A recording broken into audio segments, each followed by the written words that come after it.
欢迎回到墨石过河，我是查尔斯老查。上一集我们讲完了台湾解严后的13年，老兵哭着挥着家乡，故乡早已变了模样。台商带着资本去了大陆，带回来的是优越感，不是认同。李登辉用12年把我是中国人悄悄改写成了我是台湾人。而老共呢，今天的内容我们就要从一个机构开始起。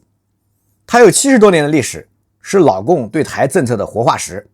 它每一次改名，每一次升级，每一次被赋予新的任务，背后都是老共在台湾问题上碰了壁换了工具，继续往前撞。它的名字就叫做国台办。1954年那一年朝鲜战争刚结束，蒋介石呢带着200万的外省军民在台湾呢看似已经站稳了脚跟了。老共当时的判断很简单，武力解放台湾这只是时间问题。但古宁头之后，朝鲜战争把美国第7舰队推进了台湾海峡，武力解放就没那么容易了。于是呢，中共中央做了一个决定，成立一个专门处理台湾事务的小组，名字就叫做中央对台小组。那按照规矩这种工作小组呢，肯定要有人挂帅和指导。于是呢，他最早挂在中共中央调查部的下面。调查部是那个年代情报机构的另外一个名字。所以大家看懂了吧？1954年的时候，老共对台湾的定性不是外交，不是政务，而是敌情侦察。台湾是敌战区，不是谈判对象，是侦察的目标。组长是由国务院总理周恩来亲自兼任，而办公室主任由罗清长担任，负责日常办事机构，并且成员主要是由外交部、解放军总参谋部、中央调查部等部门的负责人组成。文件全部靠自己用手加毛笔来撰写，没有秘书，没有助理。会谈记录呢，开完会就必须销毁。整个机构从外面看根本就不存在。这就是国台办最早的前身。那他们具体的任务是什么呢？就是研究敌情，等待时机。但不幸的是后来文化大革命来了，这个小组呢基本就停摆了，对台工作彻底冰封。这一动就是10几年。直到1979年，一切呢就开始不一样了。这一年发生了2件大事。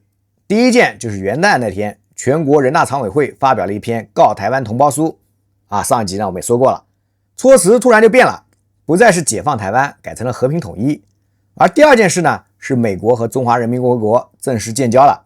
北京意识到武力解放台湾这条路在外交上已经彻底被堵死了，必须得换一种玩法。于是1979年12月，中央对台工作小组重新组建。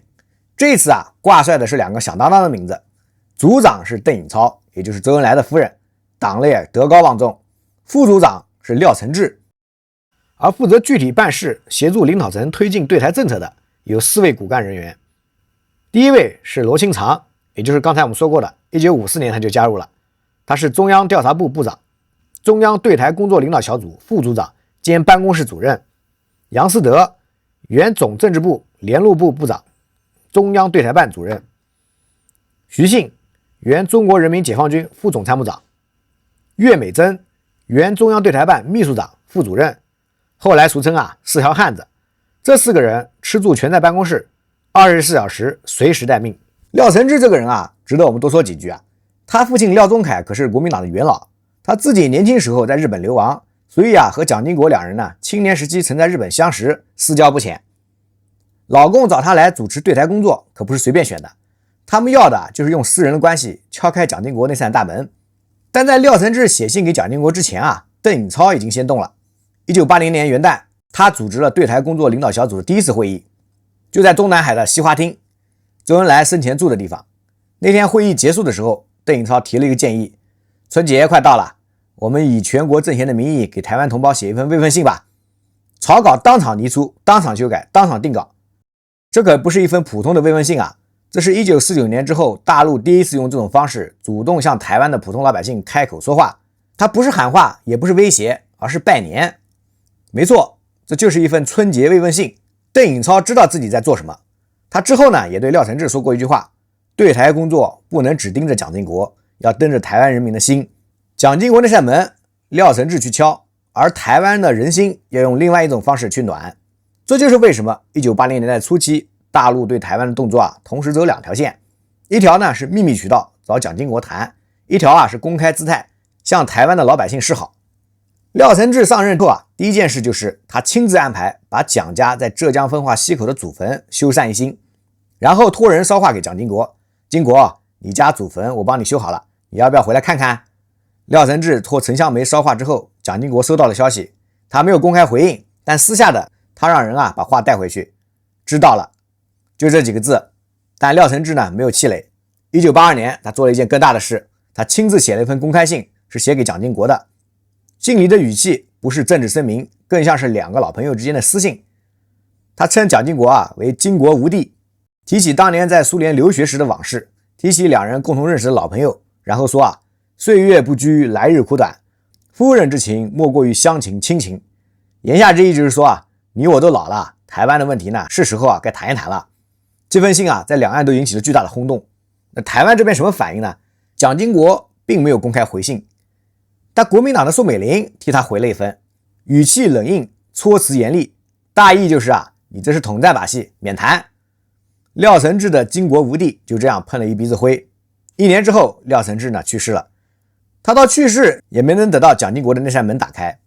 看到这里大家就明白了，1979年之后的对台工作已经不是敌情侦察了，它变成了感情工作。1987年，蒋经国宣布戒严解除，开放老兵返乡探亲，台湾海峡沉默了将近40年，突然有人开始要过来了。老兵背着行李，带着台湾出版的书，带着中华民国烟草局出品的香烟从基隆港上船，然后对台办的人就傻了，这包烟过海关是让进还是不让进印有中华民国字样的台湾出版物是能进大陆的吗？有的老兵在台湾结了婚还生了孩子，那这个孩子是什么国籍呢？这些问题一个接一个，每一个都是从来没有答案的新问题。廖承志那个年代对台工作的核心任务是什么？修祖坟、写信、找密史、做感情、谈交情。但现在呢，每天涌进来的是一堆物流、签证、婚姻、继承纠纷，那个只有4个人的小组完全应付不来了。而且更大的压力还在后面。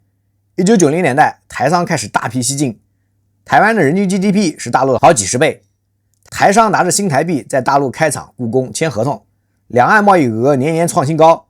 这些事谁来管？谁来协调？谁来处理台商和大陆政府之间的纠纷呢？4个人根本不够。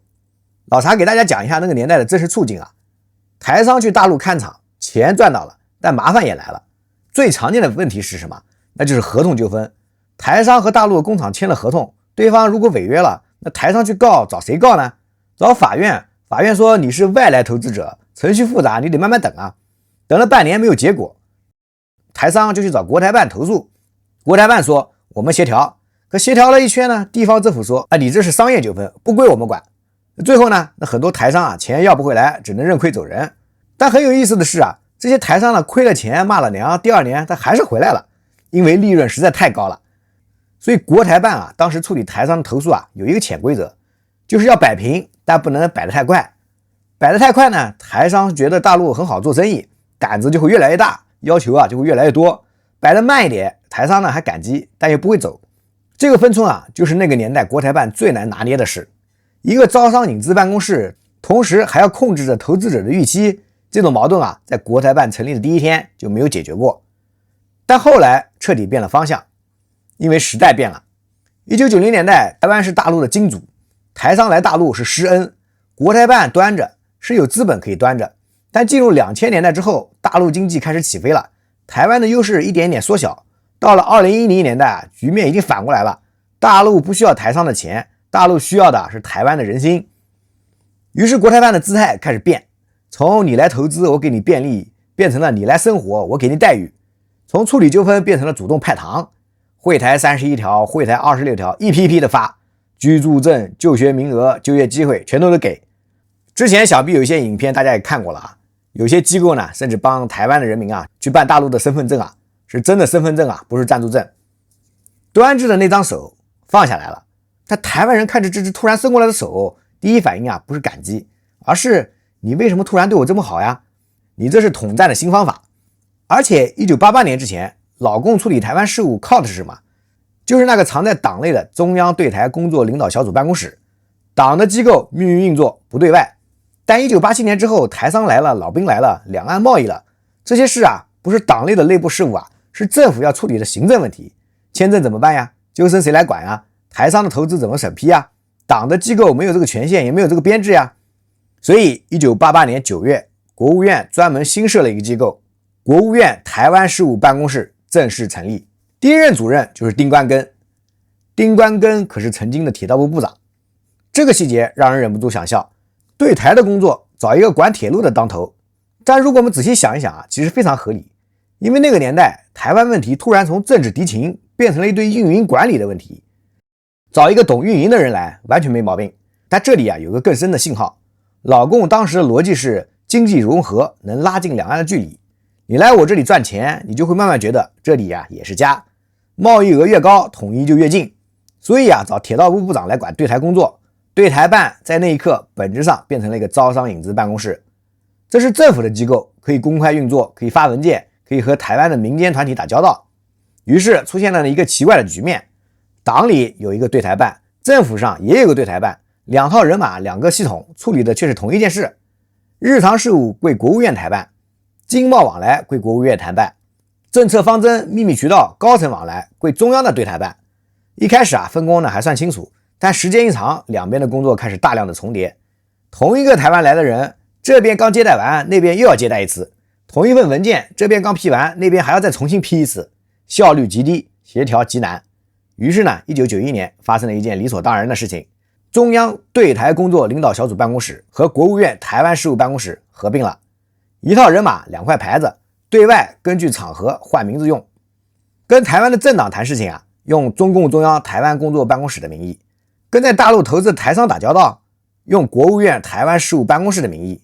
同一批人，同一栋楼，同一个主任，但名片上印的字不一样。这个双牌子的设计看起来像是官僚系统的整合，但老查觉得它背后有一个更深层次的逻辑。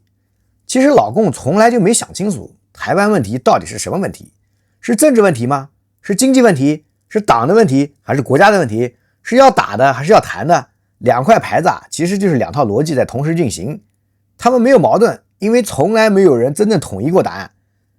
当然因为这个问题单方面是解决不了的。1992年香港，之前的节目我们说过，两岸的代表坐了下来谈了，大陆派来的是海峡两岸关系协会，简称海协会，台湾派来的是海峡交流基金会，简称海基会。两边是通过两个民间团体的名义，但背后都是政府的授权。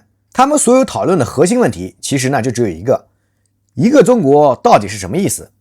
大陆的立场很清楚，一个中国就是中华人民共和国，台湾是中国的一部分。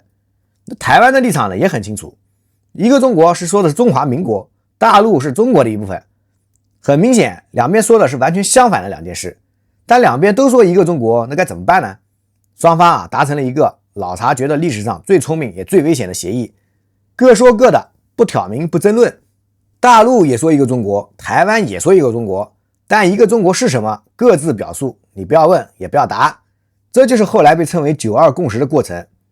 请大家注意92共识这个名字是2000年才由台湾的苏起提出来的，而在1992年其实根本就没有形成正式的书面共识文件，所以后来突然有了很多其他的政治诠释的形式，比如最常见的，也同时是中国民间盛传的，叫做一个中国共谋统一。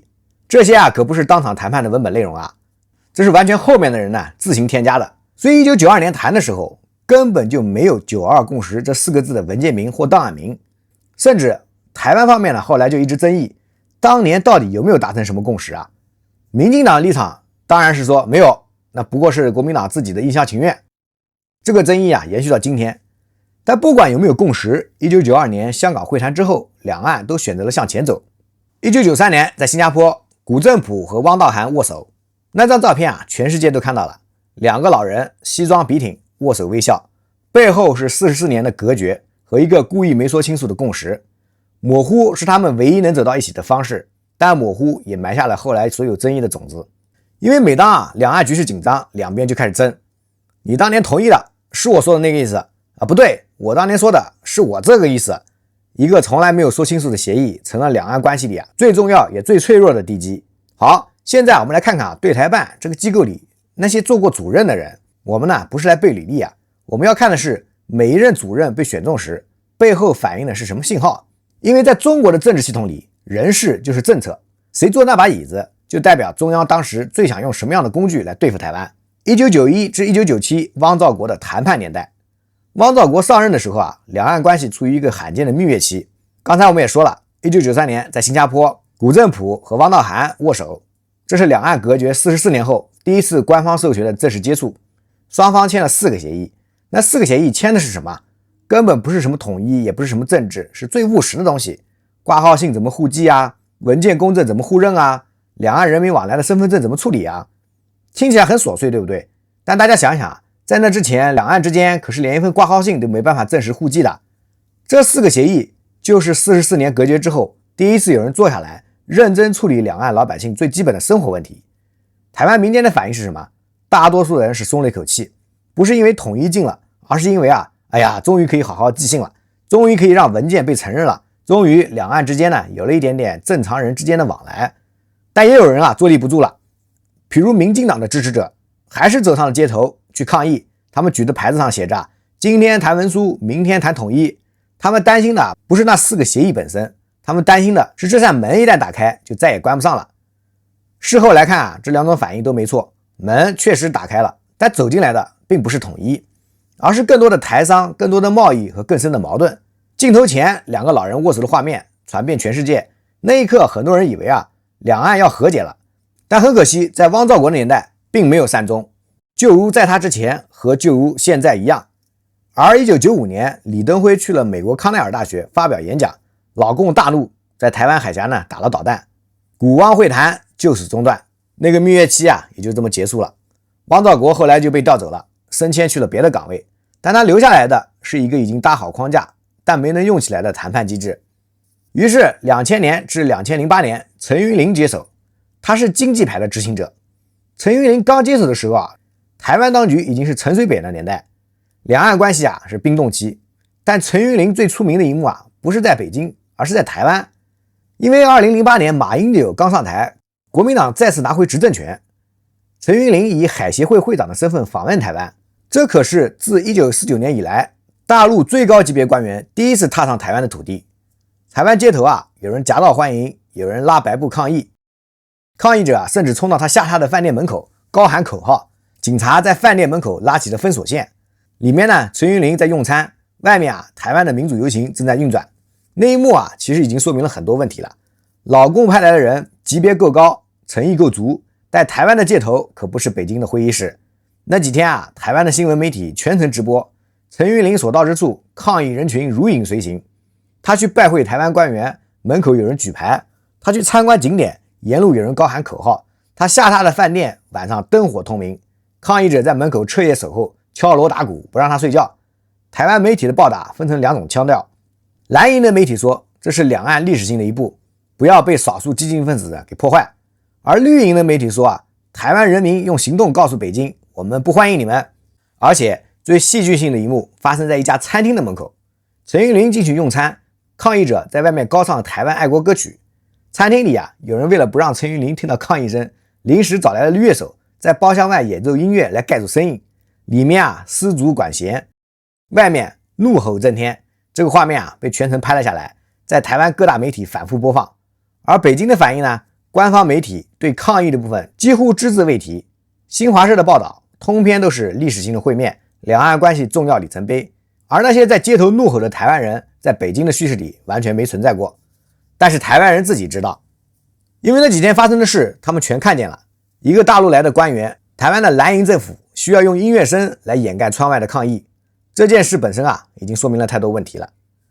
时间来到2013年至2018年张志军的年代，张志军是这份名单里老查觉得最值得多说几句的一个人。2014年他飞到台湾，和台湾陆委会主任王玉琦正式见面，这是国共内战以来两岸部长级官员第一次面对面坐下来谈。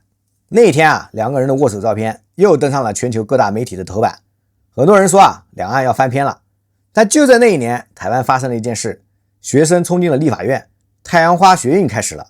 张志军后来在接受采访时提到自己在台湾期间被抗议者泼水的事，他说的很平静，但那盆水泼掉的不只是他的西装。那一刻所有人都明白了，台湾的街头和北京的判断根本不在同一个频道上。于是2018年至2023年老共的鹰派时代到来，刘捷一上任就是一个信号。蔡英文2016年当选，拒绝承认9·2共识，两岸关系彻底进入冰河期，国台办的发言开始越来越硬，军机绕台从偶尔变成了常态。但同时，另一件事也在加速，惠台政策一批一批的发。2018年惠台31条，2019年惠台26条，居住证、就学待遇、就业机会一条一条列出来。当时那个场面啊，台湾的媒体啊，第一时间把31条逐条翻译出来啊，就是翻译成繁体中文，放上头版。那里的评论区直接炸了。有人说啊，不错啊，去大陆发展，待遇跟本地人一样，甚至更好，为什么不去呢？有人说啊，这是糖衣炮弹，拿了糖，下一步就是让你乖乖就范了。又有人说呢，我凭什么需要你来惠我啊？但更有意思的是，台湾政府的反应，陆委会当天就开了记者会，发言人站在镜头前，表情严肃，说了一句话，请台湾民众冷静评估，不要轻易被统战。潜台词是说啊，那些条文啊，不是真的对你好，是要把你绑过去的。结果呢，还真的有人去了。年轻人找不到工作的，薪水追不上房价的，就去大陆试试。他们去了以后，有没有变得更认同统一呢？调查数据说啊，没有，反而有很多人在大陆待了几年，回来之后更确定了一件事，我是台湾人，不是中国人。这个结果大概是国台办最不想看到的。糖是发出去了，心没买到。当然了，也有少数的台湾人啊，认同了祖国一统的概念，因此呢，也产生了个别的政治方面的动荡。我们在下一集的节目会细聊这个问题。所以大家看啊，一边军机在台湾海峡画出了新航线，另一边呢，国台办在北京开记者会，宣布给台湾人新的福利。我们把这两件事啊放在一起看，发现了一个有趣的结构，威胁和利诱同时在进行，胡萝卜和大棒同一只手拿着，这不是矛盾啊，这就是策略。但台湾人的反应是什么呢？支持统一的比例完全没有上升，反而在历史低位继续下滑。于是啊，党纪交流专家宋涛于2023年就任。这个人事任命啊，有一个细节非常值得注意。宋涛的上一个职务是中联部部长。中联部是什么？是负责和外国政党打交道的机构。老共把一个专门和外国政党打交道的人调来管台湾，信号很清楚啊。重点当然不是跟民进党的政府谈，而是跟台湾内部的其他政党打交道，绕过执政的民进党，直接影响国民党、民众党，渗透台湾社会内部。这是战术的又一次调整。谈不拢啊，那就不谈咯，直接找台湾社会里愿意跟我们说话的人，彻底收买其他颜色，架空你小绿，让你首尾不顾。于是啊，台湾人啊给国台办起了一个外号，叫惠台办，听起来人畜无害，甚至有点温柔。但这个外号其实是一个很深的讽刺。惠这个字隐含的是一种权力结构，我是给予者，你是受益者，我施恩你感谢。但是正常的家人之间，没有人会说惠你啊，朋友之间也没有人说惠你啊。惠这个词天然带着一种俯视的姿态，而台湾人想到这个字，本能的反应是什么？当然不是感谢，是警觉。为什么你要惠我啊？你想要什么呀？这就是国台办70多年的历史里啊，最根本的那个悖论。他每一次升级，每一次调整，每一次换工具，出发点都是让台湾人觉得统一是好事，但每一次的结果都是大多数的台湾人更加确信我们和他们完全不一样。这里有个问题啊，值得我们讨论一下，老共的对台政策代表了中国老百姓的真实想法吗？这个问题啊，比大家想象的更复杂。我们先看表面啊，如果大家打开微博、抖音、微信随便刷一刷，关于台湾的评论区啊，往往都是这样的：台湾必须统一，这是中国人底线，谁敢台独，解放军直接打过去。收复台湾是每个中国人的夙愿。这种声音啊，铺天盖地。相关调查显示啊，支持武统台湾的大陆网民啊，比例高得惊人。这个数字看起来很确定，但老查要在这里停一下，问一个问题啊：这是真实的民意吗？还是被塑造出来的民意啊？在中国大陆，台湾问题有一条不成文的规矩，你可以不关心台湾，但你不能说台湾可以独立，也不能说武统不对。说了，轻则被骂汉奸，重则啊分号分晋。所以大家在评论区看到的，不一定是人们心里真正的想法，而是人们敢说出口的话。这两件事在大陆的舆论环境里，并不是同一回事。但是光说民意被压制，那也不公平，因为有一种情绪是真实的，而且越来越强。老查不知道大家还记不记得一个故事啊？就是有一个山东的小哥去台湾旅游，台湾当地的媒体也不知道是自媒体采访他，他就直言不讳的说啊，你们自己方向发展了20多年还是这么差，我去穷国家旅游我也很开心啊。这些话在两岸网络上都疯传，台湾人看了是又气又好笑，大陆人看了是纷纷点赞。但老查觉得这句话背后藏着一个非常真实的心态变化。1990年代台湾人去大陆是大爷去了穷亲戚家。2020年代，大陆人去台湾啊，心里想的是你这个小弟发展的也是这么回事嘛。台湾呢，在大陆普通人眼里，已经从我们向往的地方变成了我们有点看不上的地方了。但看不上不代表可以让你自己走，你是我小弟，你就得给我回来。这种心态啊，不是政治，是情绪。而且呢，这种情绪比任何政策都难处理。另外啊，还有一个更复杂的群体，也就是陆配，就是嫁给台湾人的大陆女性。台湾有将近30万的陆配啊，他们的处境是两岸关系最真实的缩影。两岸关系好的时候，他们是两岸一家亲的象征；两岸关系紧张的时候，他们啊是潜在的统战工具。台湾社会对陆配的态度啊，一直很微妙，给你居留权，但不完全信任你，让你生活在这里，但随时提醒你来自对岸。而陆配自己呢，很多人啊在台湾住了10几20年，孩子在台湾长大，生活也在台湾扎了根，他们对台湾的感情是真实的。但每当两岸局势紧张，他们就会发现啊，在台湾人的眼里，他们的标签永远是大陆来的；而在部分激进大陆人的眼里啊，他们就是嫁给台湾人的叛徒，两边都不会完全接受他们，更别提那些离线爱国的特殊群体了，反而啊被两边的人同时唾弃。这30万人是两岸之间最沉默也最真实的存在。所以大陆的真实民意到底是什么？我们可以从大陆民众啊给国台办起了一个外号看出一些端倪。没错，就是那个非常有名的柜台办。是的，充满情绪，但老查的判断是啊，它其实是一个被压缩的光谱。最顶层的是真心认为台湾必须统一，不惜一战的民族主义者啊，声音最大，但不一定人数最多。中间层呢是觉得统一是应该的，但不想打仗，是沉默的大多数。他们虽然支持统一，但支持的是别人去打，而不是我去打。而最下面那层是对台湾问题的漠然，更关心自己的房价和工资的年轻人。他们的声音虽然小，但人数可能最多。国台办发的每一条政策对应的是最顶层的期待，但真正要为这场可能的战架付出代价的是中间层和底层，而他们呢，从来也没有被问过。另外还有一件事啊，老查呢要在这里点一下，下一章我们会展开。老公的经济统战并不是完全没有效果啊，在台湾确实有一批人因为在大陆读书、工作、生活，慢慢形成了对大陆的认同感，这批人也是真实存在的。这可是国台办花了几十年用惠台政策真金白银养出来的。红绿蓝大混战里面，这批人扮演了什么角色呢？这就是下一章我们要认真猜的问题。说到这里啊，还有一个问题我们要解释一下，任何政治对立啊，一定要有一个对手。1949年开始，老公的对手是谁啊？目标很清楚，是国民党。蒋介石跑去台湾了，带走了中华民国作为中国法统的牌子，带走了几十万军队，带走了故宫的文物，带走了黄金。老共和国民党打了几十年，从大陆打到台湾海峡，这个对立清晰直接，双方都明白。但慢慢的，台湾的政治舞台上出现了第三个角色。时间回到1986年，台湾还在戒严，有一群人，他们是律师、记者、人权运动者，长期在街头抗议、办杂志，替政治犯辩护。我们之前说过了，他们有个名字啊，叫做党外，意思是国民党以外的人。1986年9月，这群人啊聚在台北圆山大饭店，宣布成立了一个新政党，名字叫做民主进步党。那个时候啊，这是违法的啊，台湾只允许一个合法政党存在，就是国民党。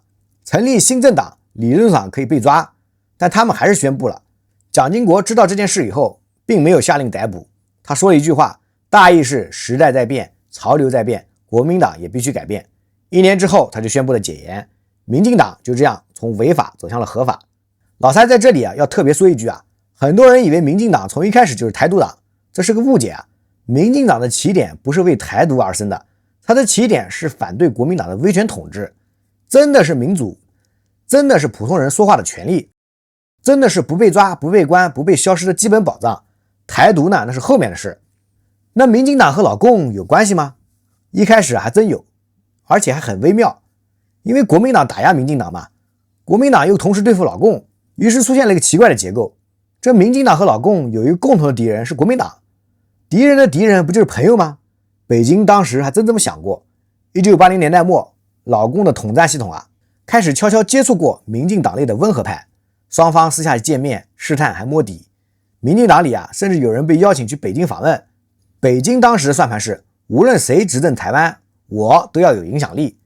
国民党那边已经有管道了，民进党这边我们也要布局。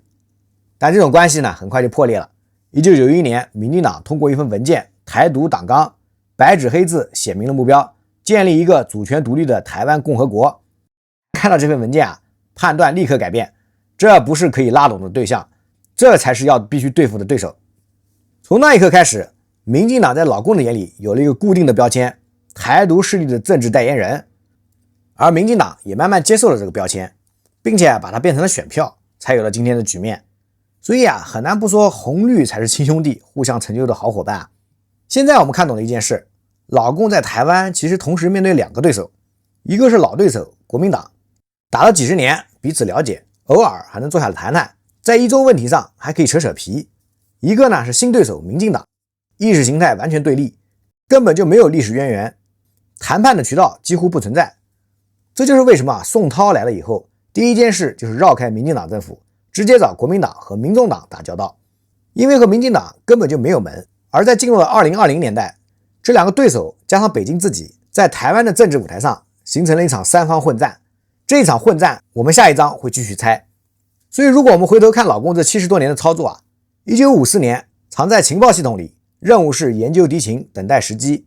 1979年搬进中南海，廖承志修祖坟、写信、找密使，任务变成了感情工作，等蒋经国回心转意。1988年铁道部部长来了，编制扩大，公开运作，任务又变成了管台商、搞经贸，用利益拉近距离。1991年两块牌子合一，框架定型，任务又变成了谈判、融合和一国两制。2018年军机绕台，惠台政策同步推进，任务变成了软的更软，硬的更硬，两手都要抓。所以大家发现了吗？这个机构啊，每一次升级都是上一套工具失效之后的应急调整，它不是在执行一个清晰的计划，它是在不断的碰壁，不断的换工具，然后继续撞。但有一件事70多年来都没有变过，就是那个目标从来没有变过，只是实现目标的人越来越多，经费也越来越足，工具也越来越复杂。而台湾那边呢，认同自己是台湾人的比例从来就没有停止过上升，这条曲线和国台办的每次升级几乎就是同步的，机构越壮大，距离就越远。进入2020年代，这个局面彻底变了，不是因为国台办换了主任，不是因为老共换了工具，而是因为台湾内部出现了一场新的大混战。中台化身成一道世界奇景，华人世界 RGB， 红绿蓝三种力量同时在大陆和台湾岛的政治舞台上角力。北京要统一，民进党要守住，国民党夹在中间，不知道在哪里。三方都有各自的算盘，三方的算盘呢，都和现实又对不上。下一章我们就要进入这场大混战，看清楚在2020年代这三张牌各自打的是什么游戏。我是查尔斯老查，这里是摸石过河中台关系系列，让我们下期节目再见。